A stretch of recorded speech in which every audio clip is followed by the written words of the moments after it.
may karahasan, sexual, horror o droga na hindi angkop sa mga...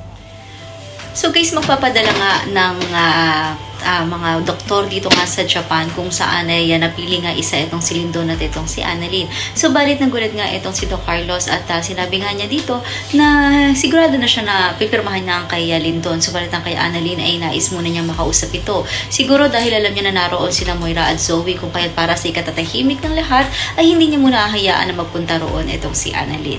Habang ito namang si Giselle, kinakausap nga niya si Justin dahil pabalik na nga ito sa US at sinabi nga nito na kailangan niyang bumalik dahil may importante siyang job interview doon at nakiusap naman si Giselle na doon na lamang sa Apex Hospital nga ito magtrabaho at willing naman daw siyang kuhanin nito. So balit papayag nga ba si Justin at mabibigyan niya ng pagkakataon ng kanyang ina. So yan ang dapat nating abangan dito nga lang sa Abot Kamay na Pangarap.